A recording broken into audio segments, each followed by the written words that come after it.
আসসালামু আলাইকুম রহমতুল্লাহ বরকাতুহু। সার্ন, যেখানে পৃথিবীর সব থেকে বেশি ইন্টেলিজেন্ট বিজ্ঞানীরা বসে এবং এটা ডিসাইড করে যে চলো আমরা সবাই মিলে 27 কিলোমিটার লম্বা একটি মেশিন তৈরি করি এবং যার নাম দেই লার্জ হেড্রন কোলাইডার।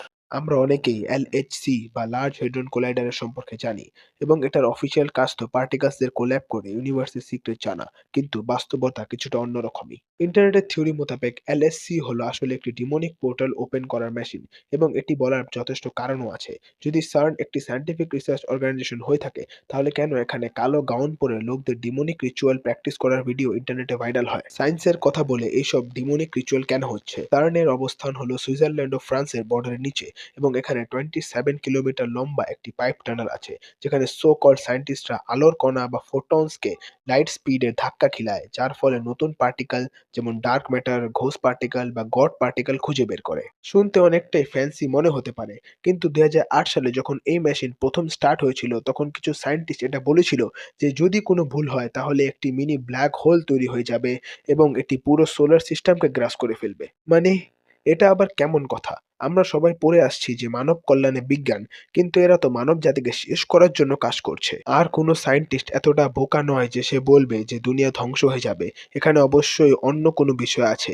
তারা এখানে একটি ডোরওয়ে বা পোর্টাল ওপেন করছে, যার মাধ্যমে তারা অন্য ডাইমেনশনের এন্টিটিদের সাথে কথা বলতে পারে। এখন ধরুন আপনি একটি সায়েন্টিফিক রিসার্চ ইনস্টিটিউটে স্টাডি ট্যুরে যাবেন। আপনি কি কল্পনা করবেন যে সেখানে অনেক কেমিক্যাল থাকবে, মাইক্রোস্কোপ থাকবে, equation on the board etc এবং হোয়াইট কোট পরা সায়েন্টিস্ট। কিন্তু সার্ন পুরোই ভিন্ন। সার্নের এন্ট্রেন্সে একটি শিবা স্ট্যাচু আছে। হ্যাঁ, এটি ওই শিবাই যাকে মাইথোলজি বা হিন্দু মাইথোলজিতে গড অফ ডিস্ট্রাকশন বলা হয়ে থাকে। আর সার্নের স্টাফরা বলে থাকে, আরে এটি তো শুধু একটি উপহার ইন্ডিয়ার পক্ষ থেকে এবং সিম্বল অফ কসমিক ড্যান্স। কিন্তু বাস্তবতা কিছুটা অন্য। শিবা, যাকে গড অফ ডিস্ট্রাকশন বলা হয়, তার স্ট্যাচু দুনিয়ার সব থেকে বড় ডিস্ট্রাকটিভ রিসার্চ এরিয়াতে। এটি কোনো কোইন্সিডেন্স হতে পারে না। এখন বলা যাক স্যাক্রিফাইস ভিডিওটার কথা। 2016-তে একটি ভিডিও ভাইরাল হয় যেখানে কিছু মানুষ শার্নের শিবা স্ট্যাচুর সামনে ব্ল্যাক গাউন পরে একটি fake human sacrifice ritual perform করতে দেখা যায়। সার্ন এর জবাবে বলে, আরে এটি একটি প্র্যাঙ্ক ছিল, কোনো স্টাফ মজা করছিল। প্র্যাঙ্ক মানে এ কেমন অ্যান্সার?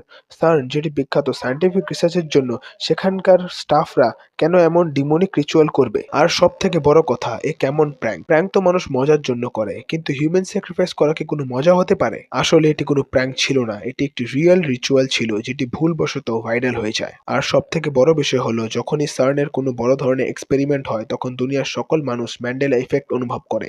মনে আছে তো Luni tunes versus Luni toons, যা অনেক ভাইরাল হয়েছিল। সার্ন যখন প্যারালাল ইউনিভার্স শিফট করে তখন এমন হয়ে থাকে এবং আমরা সবাই আমাদের অজান্তেই অল্টারনেটিভ রিয়ালিটিতে চলে যাই। মানে একদিকে সার্নের সায়েন্টিস্টরা বলছে আমরা ইউনিভার্সের রহস্য জানতে চাই, আর অন্যদিকে তারা ডক্টর স্ট্রেঞ্জ হওয়ার অডিশন দিচ্ছে। এখন একটু ম্যান্ডেলা ইফেক্ট সম্পর্কে বলা যাক।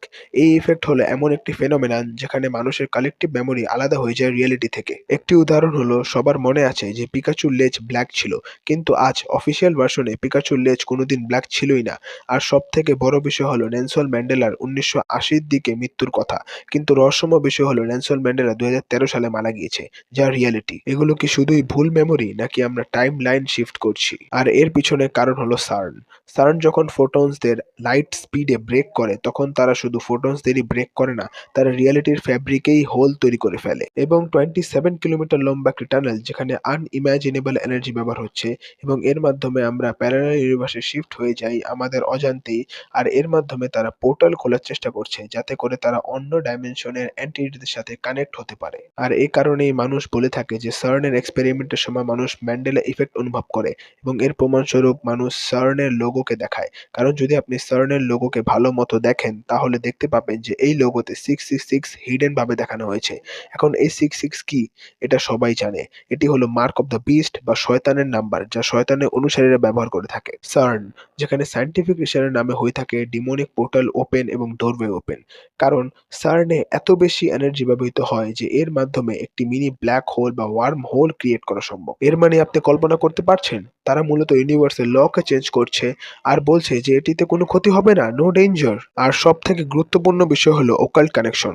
সার্নের লোগোতে 666 এবং তাদের occult ritual video viral, Shiva statue ETC. এখন এসব থেকে এটা স্পষ্ট করে বোঝা যায় যে সার্নের এক্সপেরিমেন্টের পিছনে শুধু ফিজিক্স নয়, এখানে রিচুয়ালিস্টিক এলিমেন্ট আছে। এবং আরেকটি বিষয় হলো এলএইচসি বা লার্জ হেড্রন কোলাইডার যখন অ্যাক্সেলারেট করা হয় তখন পোর্টাল বা ডোরওয়ে ওপেন হয়, যার মাধ্যমে অন্য ডাইমেনশনে এন্টিটি, যাদেরকে এলিয়েন বা সো কল্ড এনশিয়েন্ট গডস বলা হয়, তারা আমাদের রিয়েলিটিতে আসতে পারে। আর অনেক ইন্টারভিউতে সার্নের সায়েন্টিস্টরা এটা বলেছেও যে we don't know what will exactly come out when particles collision in this level. আর এসব বিষয়কে আরো বেশি বাস্তব করে তোলে কিছু ইনসিডেন্টস। যখন সার্ন তার মেজর এক্সপেরিমেন্ট করে থাকে তখন মানুষ জেনেভার আকাশে উইয়ার্ড ক্লাউড ফরমেশন এবং লাইটনিং শেপ নোটিস করে থাকে। সার্নের আশেপাশে ওকাল্ট সিম্বল, লোগোতে 666, সিবার স্ট্যাচু, ম্যান্ডেল এফেক্ট, এগুলো সবই কি কোইন্সিডেন্স? আর সব থেকে বড় বিষয় হলো সার্নের অনেক সিনিয়র সায়েন্টিস্ট প্রি মেশনিক লজের মেম্বার ছিল এবং এই ইনফো ওপেনলি রেকর্ডেড। আপনি ইউটিউবে সার্চ দিয়ে বা সোশ্যাল মিডিয়ায় যে কোনো প্ল্যাটফর্মে দেখতে পাবেন। ফ্রি মেশনসদের একটি অবসেশন শুরু থেকে আছে, আর তা হলো হিডেন নলেজ এবং ইউনিভার্সের সিক্রেট গুলোকে আনলক করা। এখন ভাবুন, একটি অর্গানাইজেশন যার মোটো হলো ব্রিঙ্গিং লাইট ফ্রম ডার্কনেস, তার একটি মেশিন তৈরি করেছে যেটি ডার্ক ম্যাটারকে বোঝার জন্য। আর এমনিতেই আমরা সার্ন প্রমোশন ভিডিওতে অনেকবার ওকাল্ট ইমেজারি দেখেছি। 2015 সালে এদের একটি মিউজিক স্টাইল ভিডিও আপলোড হয়েছিল যার টাইটেল ছিল সিমেট্রি, যেখানে হাফ নেকেড ড্যান্সার সিবা ডান্স করছিল সার্নের টানেলে। এখন এইসব উদ্ভট কাণ্ড কারা করে? হ্যাঁ, তারাই, যারা সিক্রেট সোসাইটির মেম্বার এবং স্যাটানিস্ট। সিক্রেট সোসাইটি আগে থেকে হিডেন সিম্বলের মাধ্যমে কমিউনিকেশন করে থাকে এবং সার্নও একই কাজ করে আসছে। এখানে আরেকটি বিষয় হলো এনশিয়েন্ট কাল্টস। সার্ন হলো একটি মডার্ন অ্যালকেমি প্রজেক্ট।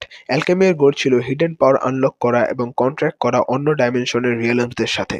এনশিয়েন্ট কাল্টস যেমন নাইট টেম্পলার্স এবং রুসি ক্রুসেনের ম্যানুস্ক্রিপ্টে এই সকল গেটওয়ে এবং সেলেস্টিয়াল কি এর কথা মেনশনড আছে। সার্নের এলএইচসি কে বলা হয় দ্য মডার্ন সেলেস্টিয়াল কি। সিক্রেট সোসাইটির শুরু থেকে একটি মোটো ছিল যে নলেজ শুধু এলিটসদের জন্য, এবং সার্নও একই কথা বলে। এমন একটি প্রজেক্ট যেখানে বিলিয়ন্স ডলার ইনভেস্ট করা হয়েছে কিন্তু নর্মাল পিপলদের হাফ ইনফরমেশন দেওয়া হয়। এই কারণে সার্ন হলো এমন একটি ড্রিম প্রজেক্ট যেটা এলিট ক্লাসরা শুরু থেকেই দেখে আসছে এবং বর্তমানে বাস্তবায়ন করছে, যেটা হলো একটি ইন্টার ডাইমেনশনাল গেটওয়ে ওপেন করা, যার মাধ্যমে এরা ডিমোসদের সাথে কন্ট্রাক্ট করতে পারে এবং সিক্রেট সোসাইটি যেমন ফ্রিমেশন, ইলুমিনাটি, স্কাল এন্ড বন্ড তাদের নিউ অর্ডার বা দাজ্জালের সিস্টেমকে পুরোপুরি আনতে পারে। তো আজ এখানে শেষ। মহান আল্লাহ তাআলা আমাদের দাজ্জালের ফিতনা থেকে রক্ষা করুন। মে আল্লাহ প্রোটেক্ট ইউ।